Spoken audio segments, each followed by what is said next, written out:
नमस्कार दोस्तों, आपका स्वागत है अद्भुत रहस्य यूट्यूब चैनल में। इस चैनल में हम आपको दिखाते हैं दुनिया के अद्भुत और आश्चर्यजनक कर देने वाले रोमांचक किस्से और कहानियाँ। तो दोस्तों, सबसे पहले सब्सक्राइब कीजिए अद्भुत रहस्य यूट्यूब चैनल, क्लिक कीजिए बेल आइकन पर, जिससे कि आप सबको हमारे लेटेस्ट अपडेट्स मिलते रहें। हमारी वीडियो लाइक करके अपने दोस्तों के साथ जरूर शेयर कीजिए। वो देश जहाँ शादी तोड़ने के लिए किराए पर रखे जाते हैं पार्टनर। 2010 में जापान के ताकेशी कुवाबारा को अपने प्रेमी राई इसोहाता की हत्या के आरोप में सजा सुनाई गई। इस घटना के बाद लोग उस वक्त चौंक गए जब ये पता चला कि कुवाबारा एक वाकरे सासेया था। वाकरे सासेया यानी एक प्रोफेशनल, जिसे इसोहाता के पति ने उनकी शादी तोड़ने के लिए हायर किया था। वाकरे सासेया एजेंट कुवाबारा खुद भी शादीशुदा थे और उनके बच्चे भी थे। कुवाबारा ने ऐसी व्यवस्था की कि इसोहाता के साथ एक सुपरमार्केट में उनकी मीटिंग हो जाए। उन्होंने खुद को एक सिंगल IT वर्कर होने का दावा किया, जो किताबी कीड़ा चश्मा लगाने वाला था। दोनों का अफेयर शुरू हो गया, जो बाद में एक वास्तविक संबंध में तब्दील हो गया। दूसरी ओर कुवाबारा के एक सहयोगी ने एक होटल में उनकी फोटो खींच ली। इसोहाता के पति ने इन तस्वीरों का इस्तेमाल तलाक के लिए साक्ष्य के तौर पर किया। जापान में आपसी सहमति से न होने वाला तलाक के मामलों में इस तरह के साक्ष्य जरूरी होते हैं। जब इसोहाता को इस धोखे का पता चला तो उन्होंने गुस्से में कुवाबारा के साथ अपने संबंध को तोड़ने की कोशिश की। कुवाबारा उन्हें जाने नहीं देना चाहते थे और ऐसे में उन्होंने रस्सी के एक टुकड़े से उनका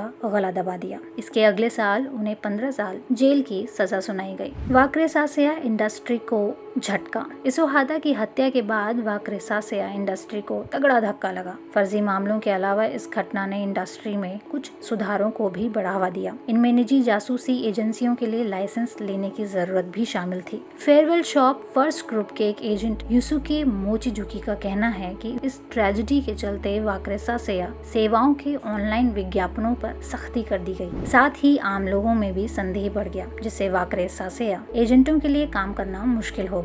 इसोहाता की मौत के एक दशक के बाद ऑनलाइन विज्ञापनों की फिर से वापसी हो गई और ऊंचे दाम और इससे जुड़े विवादों के बावजूद यह कारोबार एक बार फिर से फलने फूलने लगा। इस इंडस्ट्री की मांग अब भी ऊंचे तबके में है। एक सर्वे से पता चला है करीब 270 वाकरे सासेया एजेंसी ऑनलाइन विज्ञापन देती हैं। इनमें से कई निजी जासूसी फार्मों से जुड़ी हुई हैं। मोचिजुकी कहते हैं कि वाकरे सासेया सेवा काफी महंगी है, इसलिए इसके क्लाइंट्स आमतौर पर अमीर होते हैं। मोचिजुकी पहले एक संगीतकार थे जिन्होंने जासूसी में अपना करियर बना लिया। वे कहते हैं कि वे किसी अपेक्षाकृत सीधे केस के लिए $3,800 ले सकते हैं। वे कहते हैं कि ऐसे केस में टारगेट की गतिविधियों के बारे में काफी सूचनाएं मौजूद होती हैं। वे कहते हैं कि अगर टारगेट ज्यादा बाहर आता नहीं है तो उसकी ज्यादा जानकारियां मौजूद नहीं होती हैं, तो वो ऐसे मामले में अधिक पैसे वसूलते हैं। अगर क्लाइंट राजनेता या कोई सेलिब्रिटी होता है तो यह फीस बढ़कर $1,90,000 तक हो सकती है। लेकिन इस इंडस्ट्री के बारे में सलाह देने वाली एक कंसल्टेंसी फर्म का कहना है कि क्लाइंट्स को इस तरह के दावों पर आसानी से यकीन नहीं करना चाहिए और इसमें संभावित नाकामी के लिए तैयार रहना चाहिए। लंदन के लेखक स्टेफनी स्कॉट का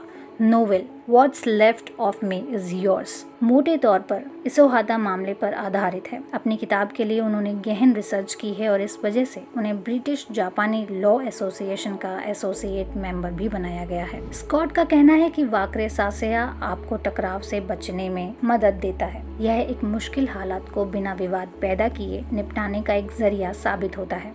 आपकी पत्नी का अगर किसी के साथ प्रेम संबंध है और वह जीवन में आगे बढ़ना चाहती है तो वह तलाक के लिए आसानी से राजी हो सकती है। यह ऐसे वक्त में खासा काम का साबित होता है जब किसी की पत्नी या पति आसानी से तलाक देना चाहे, जिससे अदालती कार्यवाही जटिल हो सकती है। लेकिन मोचिजुकी के ज्यादातर क्लाइंट्स ऐसे शादीशुदा लोग नहीं हैं जो अपने पति या पत्नी से अलग होना चाहते हैं, बल्कि ये ऐसे लोग हैं जो कि अपने पति या पत्नी के अफेयर खत्म करना चाहते हैं। वे इसे समझाते भी हैं कि इस तरह के मामले कैसे होते हैं। मान लीजिए कि आया को लगता है कि उनके पति बुंगो का किसी के साथ प्रेम संबंध है। वे वाकरे सासेया एजेंट चिकाहिदे के पास जाती हैं। चिकाहिदे अपनी रिसर्च शुरू करते हैं। वे आया के मुहैया कराए गए मटेरियल पर नजर डालते हैं, बुंगो की गतिविधियों पर नजर रखते हैं, उनके ऑनलाइन प्रोफाइल और संदेश देखते हैं और उनके दोस्तों और दिनचर्या का अंदाजा लगाते हैं। वे फोटो लेते हैं और ये तय करते हैं कि क्या वाकई में धोखा दिया जा रहा है। बुंगो कागोशिमा के हैं और उन्हें जिम जाने की आदत है। ऐसे में चिकाहिदे अपने एक ऐसे पुरुष एजेंट को भेजते हैं जिसका कागोशिमा एक्सेंट है।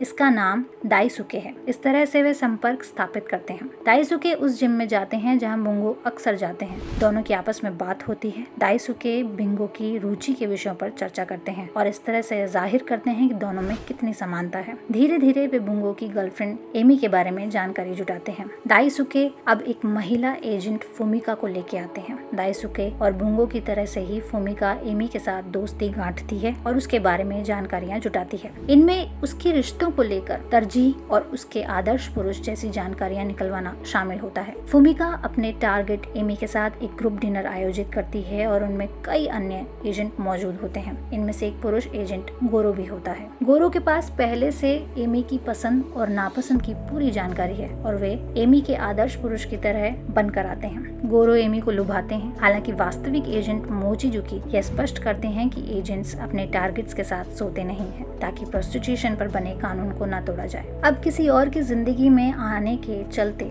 एमी बुंगो के साथ ब्रेकअप कर लेती है। इस केस को सक्सेस माना जाता है। वक्त के साथ धीरे धीरे गोरो गायब हो जाता है और कभी यह नहीं बताता कि वह एजेंट था। इसके लिए 4 एजेंट्स की जरूरत पड़ी और इसमें अफेयर को खत्म करने में करीब 4 महीनों का वक्त लगा। ऐसे में ये एक मेहनत का काम है। मोचिजुकी कहते हैं आपको जापान के कानूनों से अच्छी तरह से वाकिफ होना जरूरी है। इनमें शादी तलाक जैसे कानून शामिल हैं और इनमें सीमाओं का उल्लंघन नहीं होना चाहिए। ऐसे भी वाकरे सासेया एजेंट्स हैं जो बिना किसी लाइसेंस के काम कर रहे हैं और दम्य रूप में बने हुए हैं, लेकिन उनका कहना है ऐसी फर्म आमतौर पर केवल एक ही केस करती है और फिर गायब हो जाती है। हालांकि वाकरे सासेया इंडस्ट्री के कुछ फीचर्स जापान में खास हैं, लेकिन स्कॉट कहती है कि इस तरह की सर्विसेज पूरी दुनिया में प्रचलित हैं। यह कम औपचारिक ढांचे वाली हो सकती है या ये निजी जासूसी इंडस्ट्री का हिस्सा हो सकती है। जापान की इंडस्ट्री को पश्चिम में झूठे तौर पर आकर्षक बनाकर दिखाया जाता है, जबकि यह चीज पश्चिमी देश में आम है। वाकरे सासेया इंडस्ट्री से प्रभावित लोगों के बारे में सही तरह से पता करना आसान नहीं है,